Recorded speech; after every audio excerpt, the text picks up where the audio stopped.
Welcome back to Football Tragics. I'm your host, Aaron, joined here by Tony and Morty. How are we doing, lads? Good, mate. I've been better.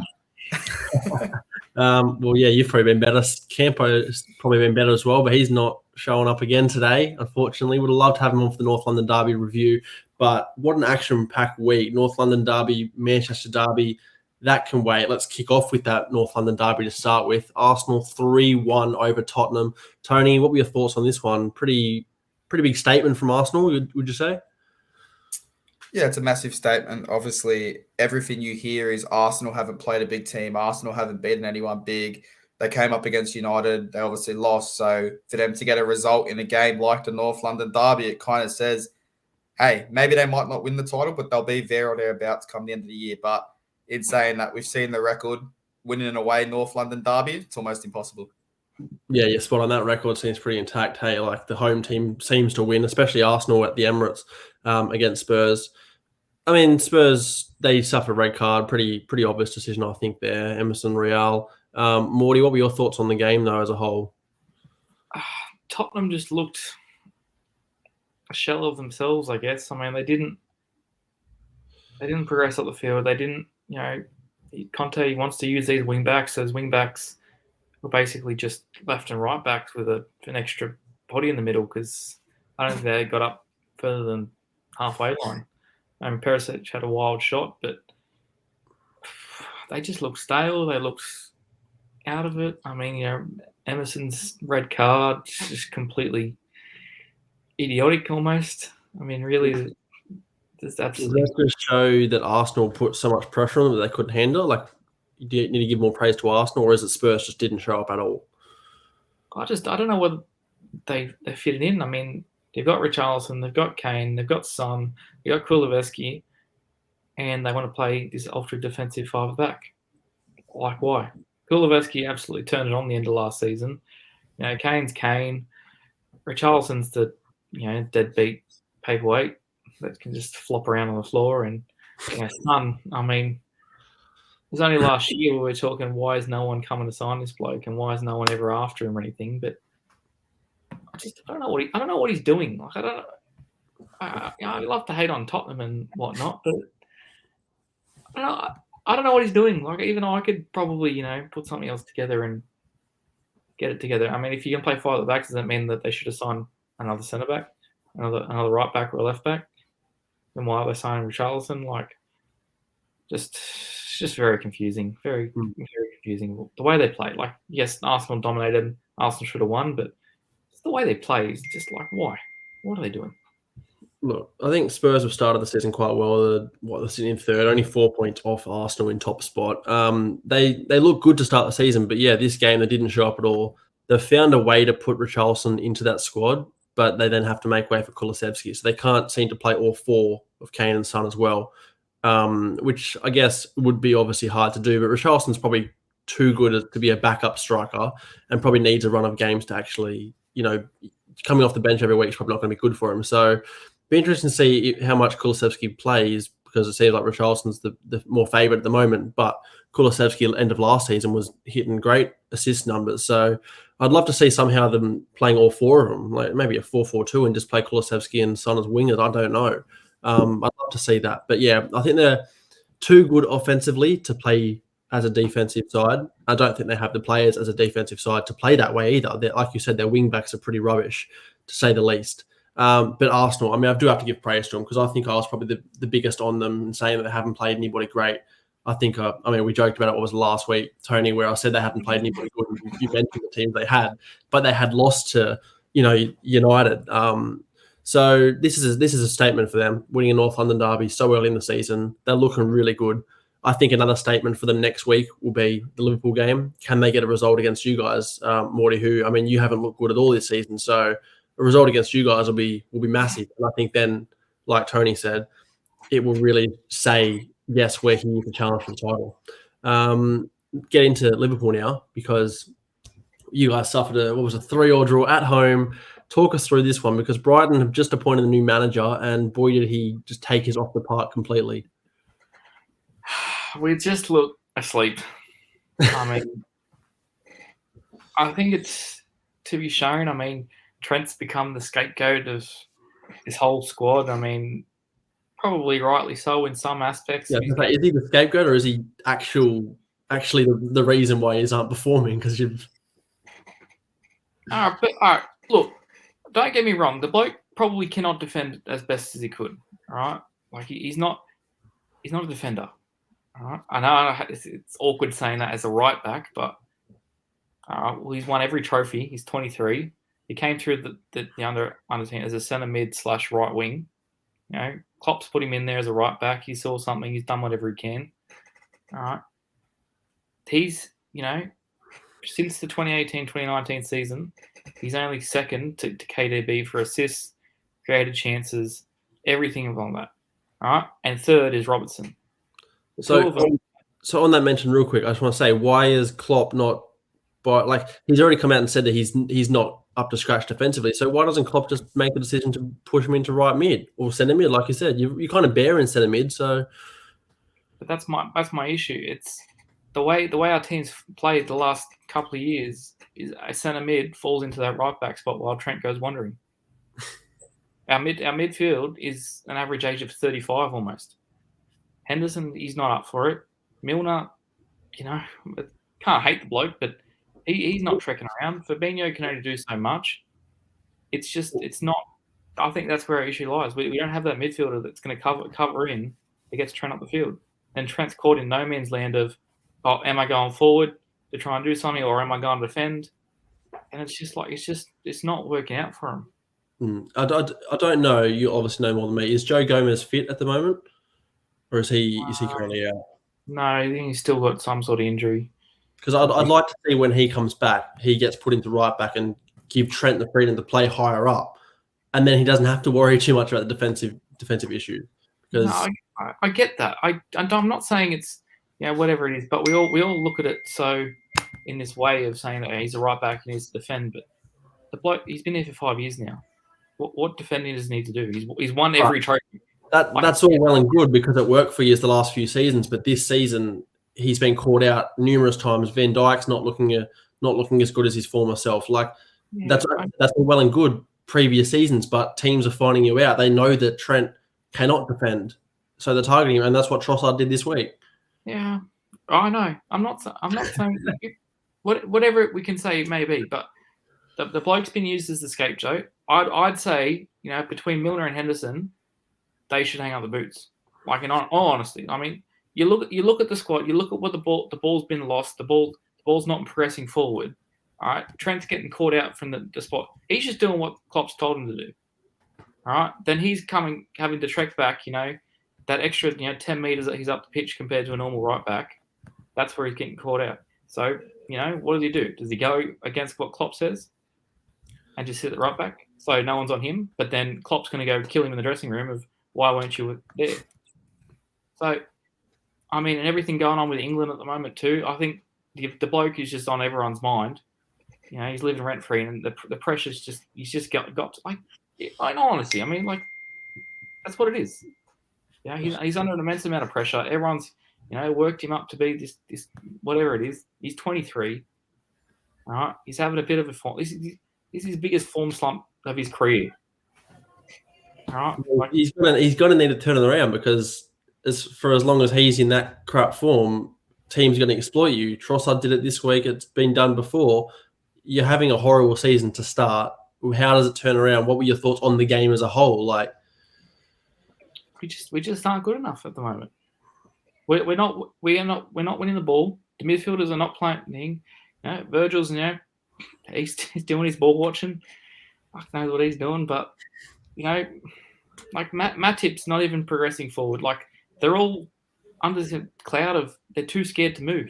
Matip last season, he was going on a wonder fest. He was playing up with Bobby at the top, almost. In all honesty, that's what it was. But they all look a shell of themselves. They look under pressure. I don't think they don't know what's going to change or what's going to fix for it.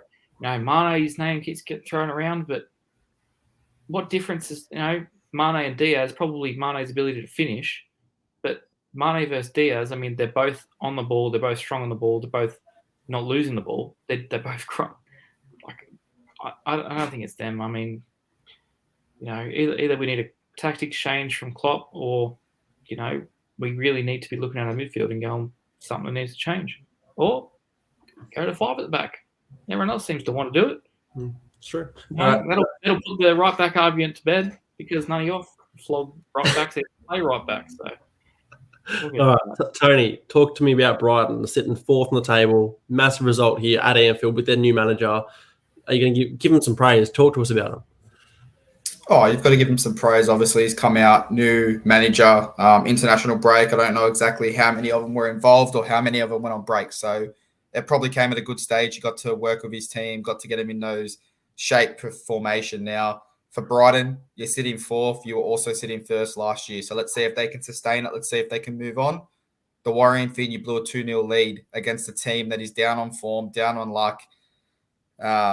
Morty wants to blame his midfield, but it's the same guy that criticises United's backline when we had McTominay and Fred. So that's an interesting one to point out there.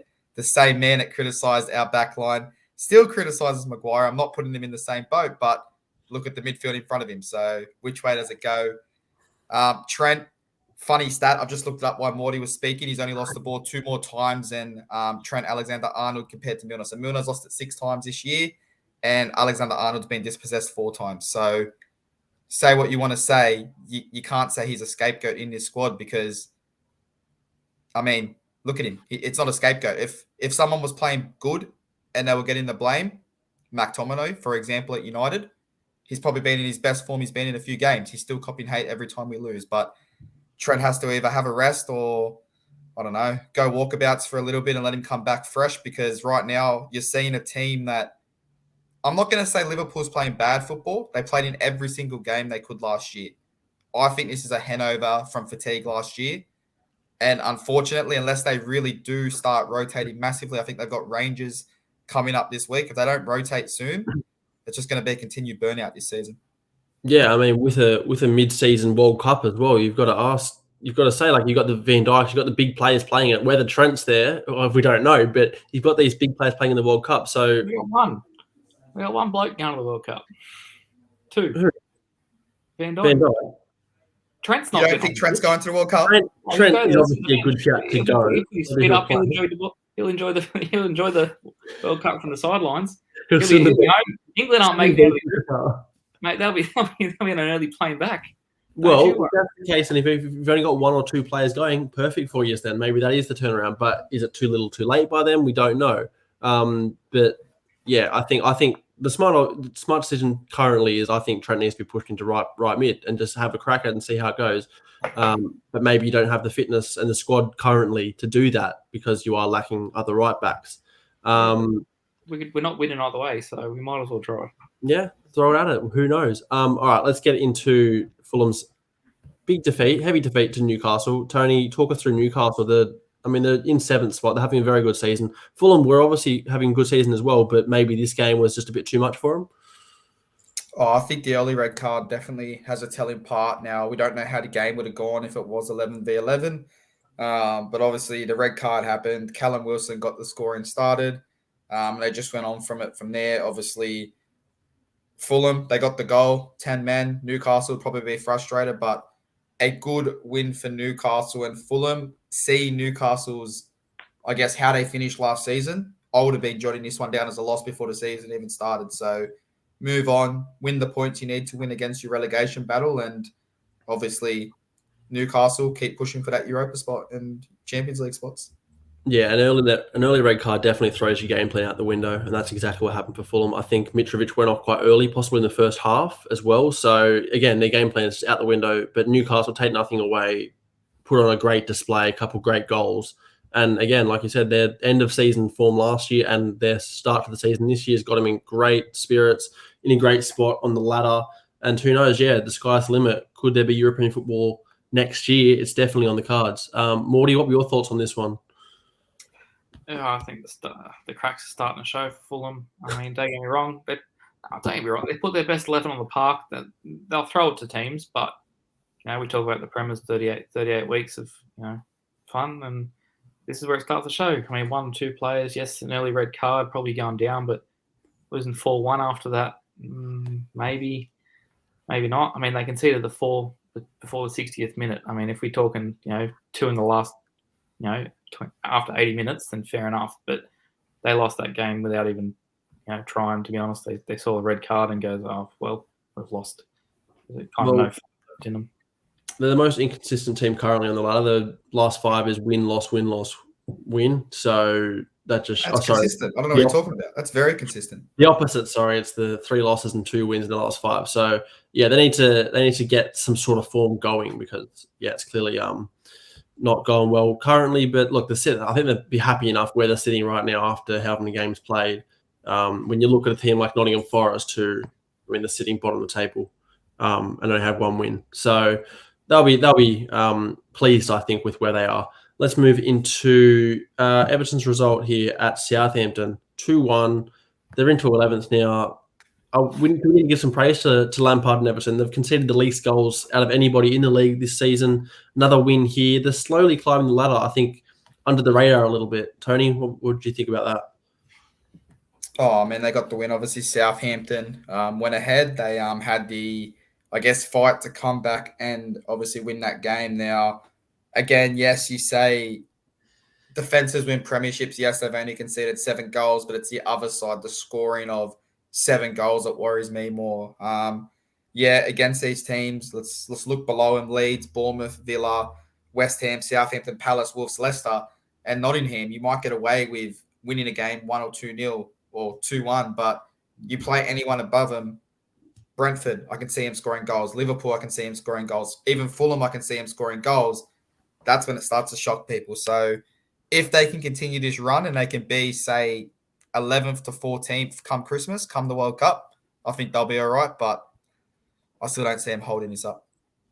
I think most people probably expect them to have another rough season. So I think for where they are now, they can't be too displeased with how they're going. They're not going to go and break records this season. They're not going to go and finish in European football. But to steady the ship, get them back on track, get Lampard maybe another season under his belt, because I think you got to give him a bit of time now. And who knows, they could start building. A couple quick goals this game did win them the game. They did want to hold on. But I agree with you, Tony. It's against Southampton, who, a lot of people are now saying Ralph hasn't had a lot to go. I know a lot of, reading the comments on Southampton Post, that's all they're saying.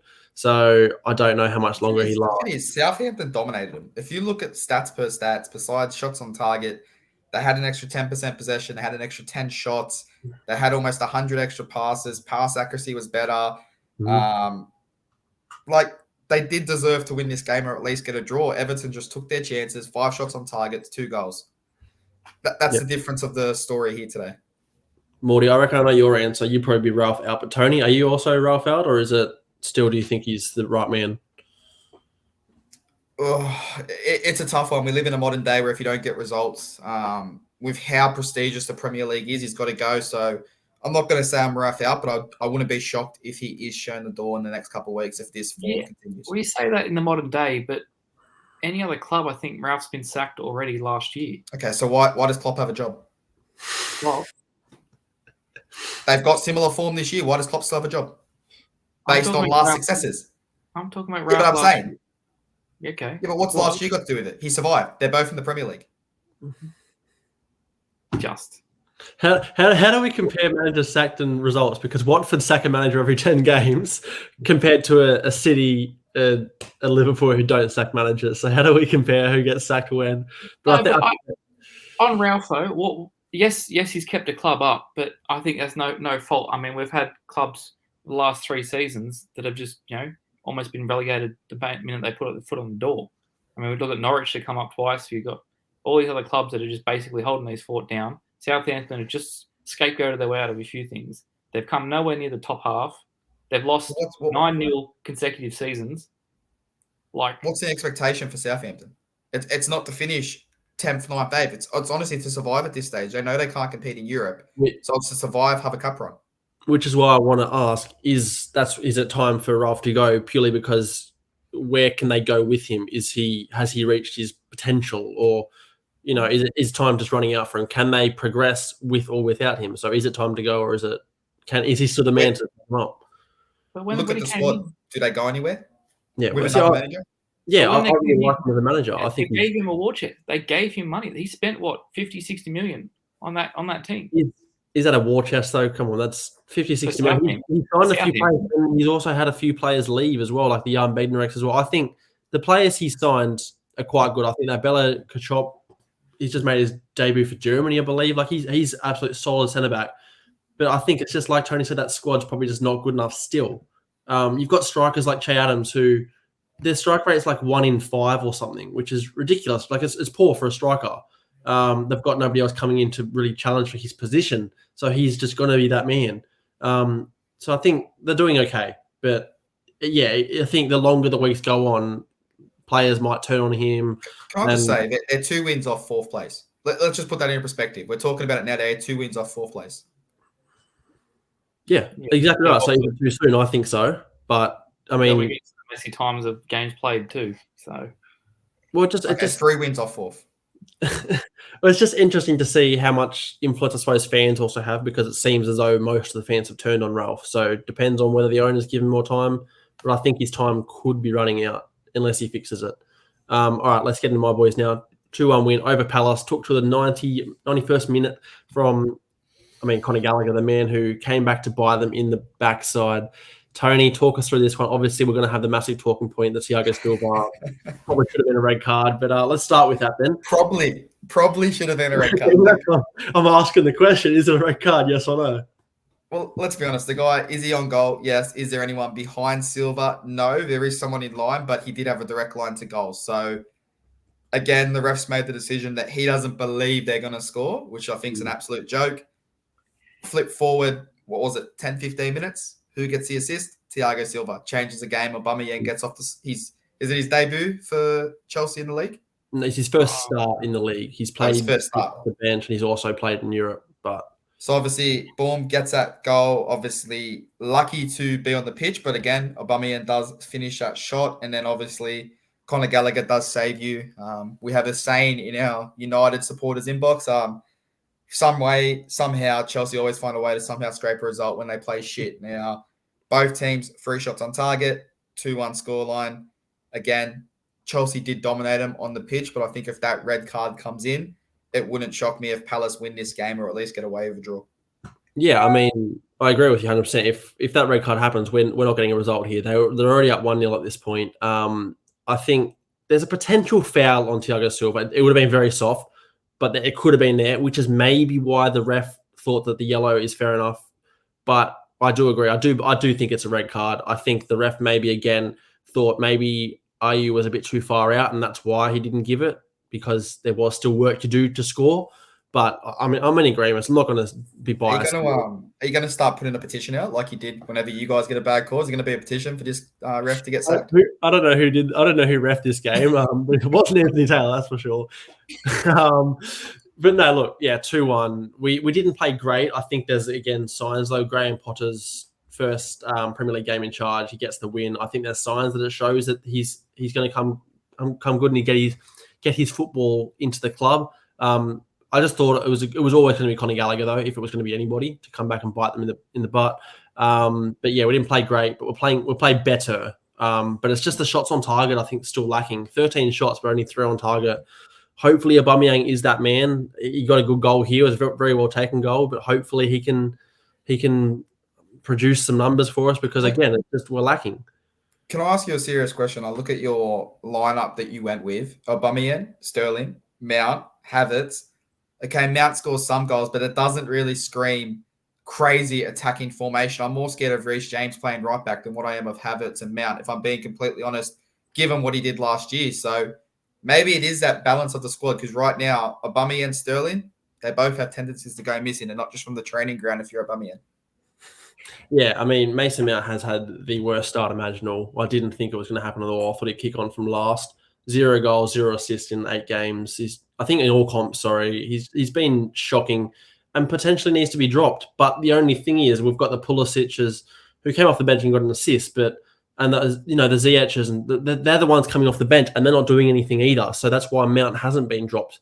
And I think that Mount as a player plays a bigger part in that, regardless of his stats, than they do. But yeah, we need to change it up. Havertz has not been great either. So I don't know. Hopefully, again, Potter ball comes in and starts producing some more attacking numbers, because we're too we're too good to be playing defensive football. That's kind of what Tuchel was getting through the club. So hopefully a few more weeks and we do produce. But we've got a massive European game coming up against your boys, AC Milan. Pretty much a must win. Otherwise, we're probably bowing out of the Champions League early.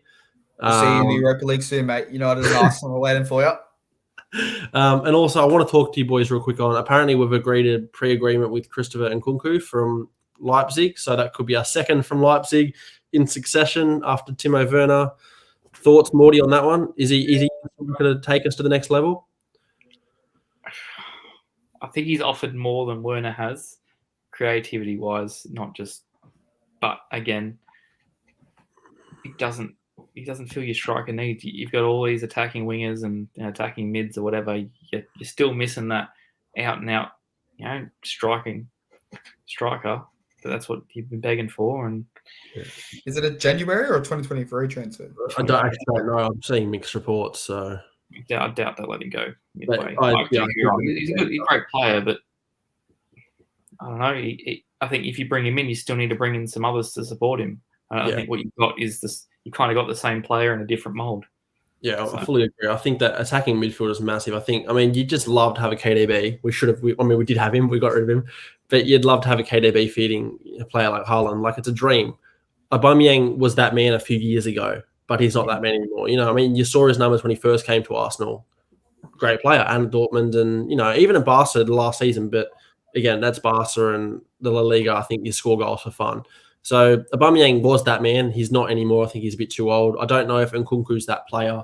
I can't say I've seen too much of him really in the Champions League and occasionally in the Bundesliga, but I would love a Haaland-style player, but they come once in a lifetime these days, so I'll take it, but I'm scared it could end up the same way Werner does, that's for sure, especially coming from the same club. All right, let's get into we'll probably skip over this one pretty much, but it's Bournemouth's 0-0 draw with Brentford. Tony, thoughts on this one? Is there many?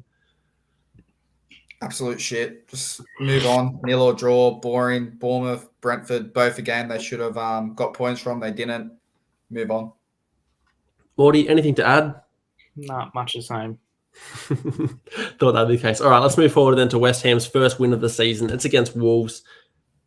Is it a good? It's a good result, obviously, but they're versing a team they're sitting in 18th themselves, Wolves. So, Morty, talk us through this one. You can only play what's in front of you, I guess, and they've taken the win. They looked all right. West Ham are obviously pretty far behind where they should be at. Following on from last season, they've strengthened. And Wolves, they've just kind of just been in free fall, I guess. They keep bringing in these players. Nothing seems to work. They're just, the Portuguese links, it's not working out for them. And, their manager's been sacked again following this. And I think they just need to find some stability and just, go on, just start playing the football that we saw before. Jimenez, got that head injury. I think that's probably more the bigger turning point. His head injury going through, but West Ham probably should have won this, and they did. So much to got to say. Yeah, I think, like you said, Wolves have sacked Bruno Lage. I don't know who comes in. It probably won't be a massive name, obviously. I don't think they're going to get a Pochettino or anything like that. They've also got Diego Costa, but again, what kind of impact he has, he's a bit old. He's 33, had barely played a minute of football in the past 9 months. So I think he's more of just a figure in the dressing room rather than be able to score goals. But I don't think they're going to finish any higher than 12th. Tony, what do you think, even with the new manager coming in? Oh, I think they just lack strike power. If you look at this game, they're probably... Yes, West Ham took their chances, but Wolves have 61% possession, almost 200 extra passes. So it's not that having possession is their issue. It's, okay, we've got the ball, we've moved into that final third. What happens next? Traore's coming off the bench. You're relying on a Diego Costa who, I swear, if you didn't tell me his age, I think he's about 55, how long he's been playing football. But you've got him up top. He's not going to change the game. It's the same thing like Aubameyang to Chelsea. You've got an aging striker. We've seen that doesn't really work in this league because of how often they get hit, how often they get smashed off the ball. Maybe it's time to sign some youth players. Like, I know it sounds silly, but get a 20, 21-year-old striker, put him in there. Let's see what he can do, because this aging striker system with 61% possession just isn't looking like it's going to work. Yeah, I mean, they've got a few players who a lot of clubs would love to have, the likes of Ruben Neves. I think Traore would still be a great asset for many clubs as well, but he's just not playing well. But yeah, they've got the squad to finish a lot higher, but they're struggling right now, just like Leicester were prior to the game. We'll get into in a bit. But first, Tony, we'll get into your boys then. Talk us through that Manchester derby, that heavy 6-3 defeat that shouldn't have been 6-3. It should have been about 10-0. Talk us through it. I mean, you look at that scoreline, it probably flutters us a little bit, if I'm being completely honest. Like you said, it could have been anything. Haaland is a freak. What more do you want me to say? Foden. Well, it showed what I got rid of Gabriel Jesus and kept him. So, again, it's not a result I came into this game expecting to get. I thought, okay, if we can get a draw here, I'm happy, move on. But when you come up against a Haaland in form, a De Bruyne who, mate, that goal he found Haaland at the back post, I didn't even see that pass, and I wasn't even playing. Like, how he sees that at eye level is absolutely unbelievable. Obviously, Anthony, great finish. He's going to win us games this year. Martial coming off the bench, gets that tap in, gets the penalty. 2 goals that are going to go a long way for us moving forward. But it's back to the drawing board because, yes, we might have beat Liverpool. We might have beat Arsenal. But this Man City is a different beast. And if I was those record book holders, Haaland's coming for that top scorer and De Bruyne is coming for that top assist. And I think they both go this year. Yeah, I mean, spot on. I completely agree. They're both getting smashed completely, I think, this year. City look unbelievable. I mean, you didn't think they could get much better, but they went and got Haaland, and he's just knock him out of the Champions League or something, and I'm happy. Like, I don't care if they win the league by 75 points. Just knock him out of the Champions League. They're not slowing down. The only thing for me, Haaland, to be interesting to see with his break for the World Cup, does that slow his momentum down or does that keep him fresh? Given that that's when they plug him in and he recharges over the Christmas break. Well, he does have injury. You know, he's a little bit injury prone here and there, so that's a good shout. He could be getting that key rest time. But yeah, look at the stats. Like, he's had 8 shots to their 10 on target, so like it looks even, but no, like it was. It flatters you guys because they played you off the park completely. Good to see Martial get a couple goals off the bench. Anthony was a great strike, very, very good player, I think, and will win you games. But there's just no stopping City at this point, and that's the big one for me. I want to see Arsenal play City because I want to think that's where the levels are. All I know, mate, is obviously the United Supporters Club. We are playing in a charity tournament this weekend, and if anyone's wearing a Haaland shirt, I'm getting sent off within the first 10 seconds. You're just doing it on Roy Keane, are you? Mate, Roy Keane, see, this is where Roy Keane went wrong. He hit the guy's knee. He should have hit his testicles, and we never have this problem with Haaland running around the pitch. But, Morty, have your say on it. That's what Aaron's going to ask next. Come on, talk to us. Mate, he's an absolute robot. He's just... well, I don't know what to say about him. Like, the bloke is a freak. He's getting fed by a freak. And there's just other world-class players around him. Like, they look like they just will not be stopped. But in saying that, you look at the league, they're still not first. So make of it what you will, but their defence, arguably, this is their worst, like defensively, this is the worst start to the season they've had in a number of years. And they've only conceded 9 goals. That's very scary. Well, but you say that, yes, but they're kind of results that they've lost on that, like a draw with Villa. You know, they've conceded a few here. They've conceded 3 here. Yes, I know in hindsight it's not looking that terrible, but you come to a game, Haaland, gets an injury, maybe not as serious as he's had in the past, but he does have a pretty... Yeah, you have Phil Foden knocking a hat-trick. It doesn't get any weaker. Yeah, but you say that, but... It's scary to think, how do you play against this team? Because you saw Newcastle took it to them. They scored the goals, but they also conceded. Like, if you play defensively, they're going to find a way to score. If you play offensively, they're going to find a way to score. But yes, you might score a few. How do you play them? Yeah, I'm not saying that's wrong. I'm just saying that if Haaland gets that inevitable injury, if he does, then where to next? Because that 6-3 becomes 3-3. Yeah, in hindsight, that's given someone else has to take his spot. Like, no, I know that. Half of Haaland's goals, if you look at his goals, it's a tap in. Let's be honest. We laugh about Harry Kane being a tap in merchant. Oh yeah, a lot of his goals are tap ins. You put anyone in that situation, he scores a lot of those goals. Not this game in particular, but this season. Yeah, but that's the thing. He's doing a striker's job very well. I do the same thing in pro clubs, boys. We know you're there to score goals. What do you mean, mate? You did the same thing in every tournament we had in college. It was just sit at the back post, get a tap in, and win the golden boot. Your team might have come last, but you won the golden boot. Yeah, but City aren't expecting him to go and come back and come short. He does what he does well. De Bruyne will find him, and that's why. If you come off the pitch scoring a hat trick, who cares if you misplaced a few passes in the build-up? I'm not saying that. I'm just saying that you take last year. If Jesus is in the same spot, you can call it tap-ins or what. But why did Jesus not have that same goal rate last year? All right, but then you get to this season. Bench half the time. I think that they played the style. I think they finally realised that even though Jesus was an out-and-out striker, I think they've realised that they have that striker who they can give goals to. You saw Jesus was playing on the wing countless times. They were playing a different system. Now Pep's just decided, probably the best striker in the world. Let's just play it how he wants to play. I know that. He has 14 goals and so I know he's on track for 65 goal contributions in the league. I'm not saying anything about them. They're winning the league. He's fit every game. All I'm saying is, if he then becomes, Julian Alvarez is not going to be that same Haaland who takes 3 touches a game. He's going to be on the ball a lot more, and it hasn't worked as well for him in the past. Just pointing out that defensively they're not looking as great. No, I agree. That's where I'm saying, how do you play against them? Because if you do take it to them knowing you'll score goals against the defense, they're going to score against you anyway. So how do you win against them? You can score 3 and 6. Injury.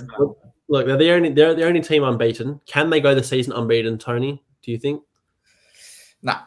I think at some point they're going to have to focus on the Champions League, especially if the title is wrapped up. You'll see a lot of rotation. Again, we don't know. We haven't been in this situation where we've seen a World Cup mid-year. So we're not sure what's going to happen when teams come back over Christmas, what players are going to need breaks, what players are going to be carrying injuries, what players are going to be unfit. Because, we've seen what happens to Luke Shaw whenever he comes back from international football. He goes to Macca's a little bit too much. So I think maybe the month post World Cup, we'll start to see what this team's really made of. The real interesting thing would have been to see teams have to play through the World Cup without half their star players. That'd be freaking great to see. You'd see Nottingham Forest go 6 on the trot after winning games against Chelsea, City, Arsenal. Hey, it'd be an interesting one, but I think this could be something we potentially could see in the future. Not the World Cups in December, but if you look at the likes of Serie A, La Liga, Bundesliga, they all take breaks over Christmas. So if this works and it works well, maybe we'll see this. Their viewership over Christmas is astronomical. I don't think they'll trade that in for anything. Yeah, but pretty much the only league that doesn't play over over winter break, which is, again, I think the players are crying out for themselves to have more time off. Boys, we don't need the Premier League. The A-League's on over the Christmas break. Just sit back, watch the local. That's all you need, mate. All right, we're moving on, unfortunately, to a 0-0 draw. But a pretty interesting one at that. Leeds 0-0 draw with Villa. Leeds had a red card. Sinistero got a second yellow for being in front of the free kick when it was getting taken, kicking the ball away. Jesse Marsh came out and said that there was a lot of time wasting from Villa. Tony, what are your thoughts on that? Is it just it's a tactic these days, or does it need to be stamped out? Hey, if I can get away with it, and like I said, there's only one red card here. If I can get away with wasting time, and it gets me crucial draws when we are a player down, well, fuck me, I'm going to waste time. I'll waste 90 minutes in a corner if I have to. Again, this is 3 points lost from Aston Villa. Leeds, you lose a player. You can't. Leeds kept a clean sheet. Let's just talk about that. If you cannot score against a 10-man Leeds, when Leeds with 11 men are getting battered left, right, and centre, they make McTominay look like Zidane and Zidane. Mate, the real issues are, why can't we score? Not they wasted time. That's just me. Yeah, no, I fully agree. Villa, this is definitely 2 points drop for them. And again, Steven Gerrard, he's just kind of scraping by at the minute, because any moment, I think that they could just announce his sacking. There's potential there for it. Morty, thoughts? Obviously, you don't want to probably see Gerrard go, but Villa should have they're still there or thereabouts. You want to sit there and defend. Who are you defending? Southampton. Then, I can defend Gerrard in the same aspect. Do you reckon? Like, if you time it perfectly, Gerrard can just take over Klopp if he gets a sack at the same time? How do you bring him out who's just been sacked? I don't know. Ask United. We don't bring in sacked managers. We just sack them once they come in. Is it almost like, I mean, it's probably looking into the future, but is it hurting Gerrard's chances at Liverpool, given that he had imagine if he had gone straight from Rangers, where he's this amazing coach, and now he's kind of struggling in the Premier League? It would.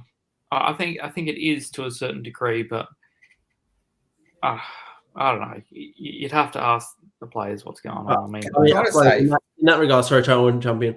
United did sign Ole after he got sacked and relegated with Cardiff. So Ole was also escaped. He was a interim at the time he was signed. He wasn't signed directly. He obviously proved himself. He got that contract, so he wasn't signed directly as a first team head coach. It was fix the cracks and we'll find someone else. He did a good job. He got a contract based off one game against PSG, right, or 2 legs against PSG. Fuck me, I'd give him a contract too after that result against PSG. I'm pretty sure that's how Rashford's kept his career going as well.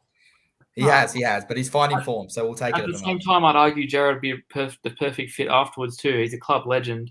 Anyone taking over Klopp's going to be under immense scrutiny. It doesn't work that way. Just ask me and Aaron. It doesn't work that way. Ole and Lampard does not work that way. Did not put a legend in there.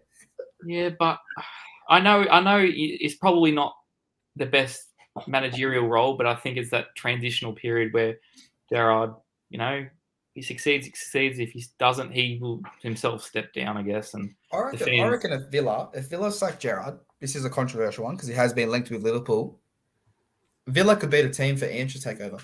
Get a bit of an Aussie in the Prem, Postecoglou, 14th place. Yeah, they're probably not going to go down. Why though? Wouldn't Poch go straight to Liverpool? Why couldn't he? Postecoglou. Yeah. Ange.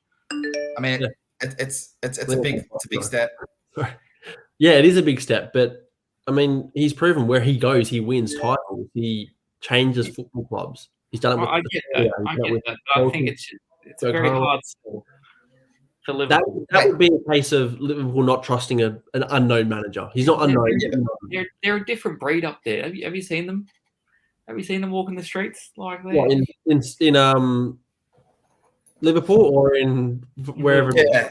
Liverpool, mate. I'm just like they've got a different heart for that club. But I don't know. It's just a bit different. That's the same as Celtic. Celtic are die hard for their club. I would think that I would honestly think that Ange would be a great fit for Liverpool.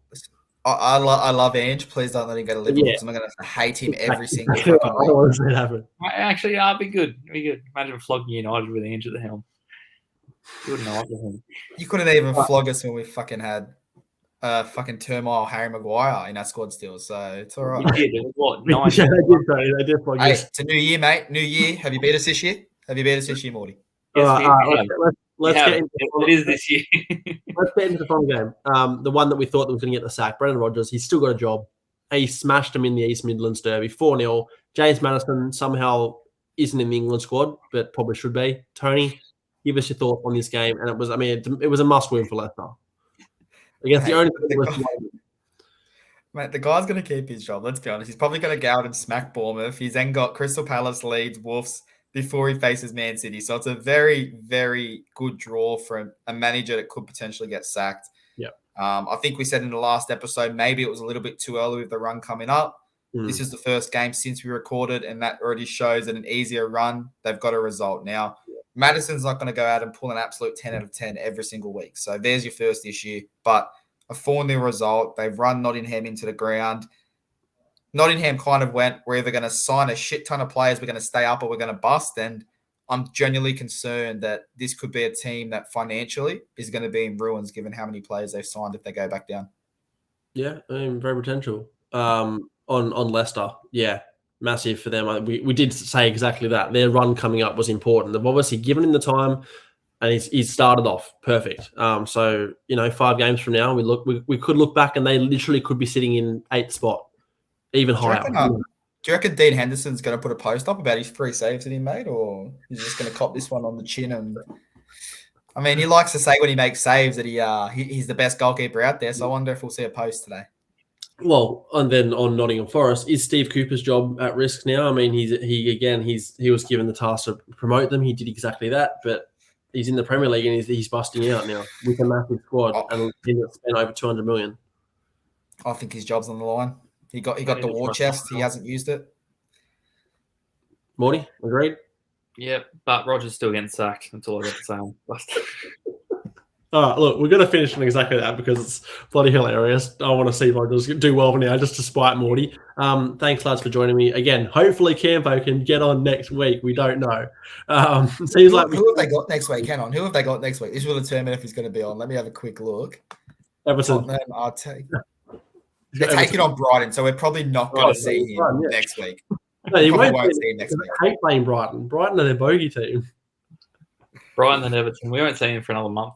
But it seems like we can only get 3 of us on in the time, so hopefully we can get 4 next week. He's got United after that. Nah, he's gone for the rest of the season. He's done. I'm calling it at that. I'll see you guys next week. Peace.